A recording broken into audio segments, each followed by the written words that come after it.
Exacto, Maggie, muchas gracias, pero porque bueno, si lo sabrán algunos compañeros de equipo, la prevalencia de enfermedades respiratorias, sobre todo los más chicos, pero en general, fuera de época, ya estamos a mediados de noviembre y hay quienes incluso le llaman tripledemia, llevando la atención hacia este fenómeno que se está dando en el último año y acerca del cual vamos a estar hablando con el doctor Álvaro Galeana, director del Hospital Pediátrico Pereira Rosell. Muchas gracias por estos minutos. ¿Qué está pasando con este fenómeno?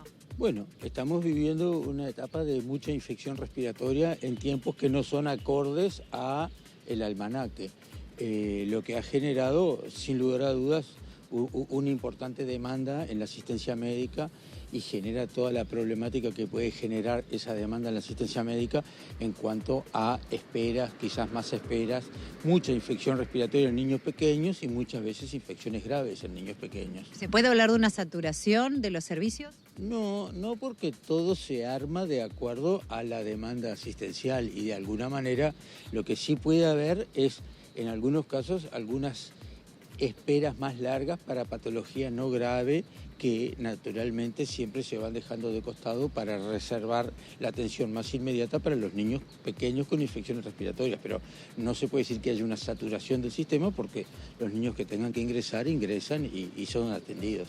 Es un fenómeno que se está dando a nivel mundial. ¿Se puede hablar que es una consecuencia de la emergencia sanitaria por COVID-19?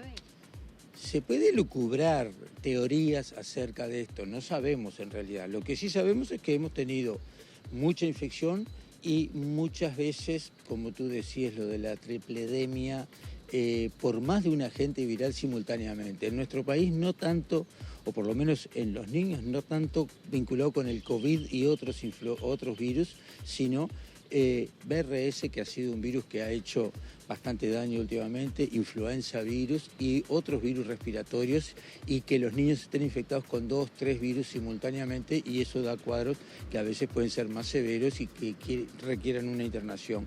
Eso le iba a preguntar, ¿se están dando casos más graves? Sí, hemos tenido casos graves. Hemos tenido casos graves y fuera de la época habitual. O sea, lo que tenemos que de alguna manera razonar es que ese esquema de que las infecciones respiratorias ocurren solamente en el invierno es un esquema que tendríamos que ir sacándonos de la cabeza. Las infecciones respiratorias ocurren en todo el año y ya incluso hay informes internacionales que muestran un número extremadamente elevado de infecciones por BRS cuando recién está empezando la primavera en otras áreas. El otoño, perdón, en otras áreas, y en nuestro país en plena primavera seguimos y aumentamos los casos de BRS. O sea, lo que hay que tener en la mente es que esos esquemas clásicos de infecciones respiratorias que aparecen en el invierno y desaparecen en septiembre, octubre, ya no teníamos, eso no lo estamos viviendo. Estamos viviendo un continuo de infecciones virales respiratorias. ¿Qué actitud deberían tener los padres? ¿Es mejor que esperen en casa a ver si va pasando, que asistan a un servicio solo en caso de gravedad, justamente por el hecho de que al haber más se pueden contagiar incluso más en los centros? Exactamente, en los centros se pueden contagiar y en lo posible hay que recurrir a los centros periféricos o de acuerdo al sistema de salud que cuenten las personas. En lo posible son infecciones que en general no requieren de atención de tercer nivel, de atención hospitalaria. Deben ser resueltas por lo que llamamos el primer nivel de atención o a nivel de las policlínicas de donde se atienden los niños habitualmente.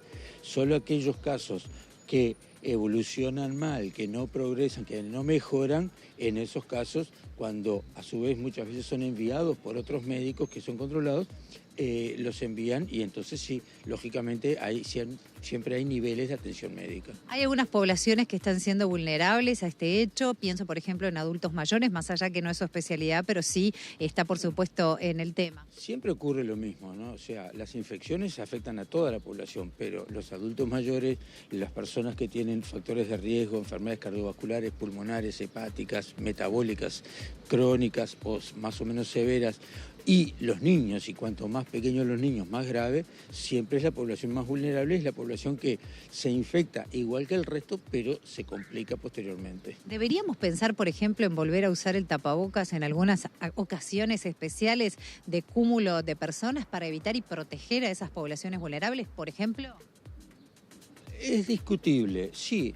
siempre el tapaboca es protector de diseminación de infección respiratoria.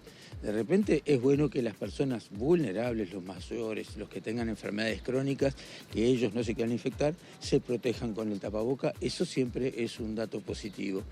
Después, como regla general, por lo menos en la salud, nosotros mantenemos que en las áreas de internación, donde hay, específicamente en el Hospital Pereira Rosell, donde hay niños internados o adultos internados, ahí es importante que tanto el personal médico como los familiares estén protegidos con el tapabocas para ellos no diseminar y ellos no infectarse simultáneamente. Después, a nivel de la calle, a nivel de estar a la intemperie, no es necesario. En lugares cerrados con mucha gente, bueno, podría ser necesario, sabemos que siempre son riesgos y es un clásico, se infecta la gente allí. Muchísimas gracias por estos minutos. Por favor, un placer para mí. Un gusto. Importantísima información como siempre y a tener en cuenta entonces todos estos datos. Era el doctor Álvaro Galeana, el director del Hospital Pediátrico Pereira Rosell. Volvemos con ustedes a estudios.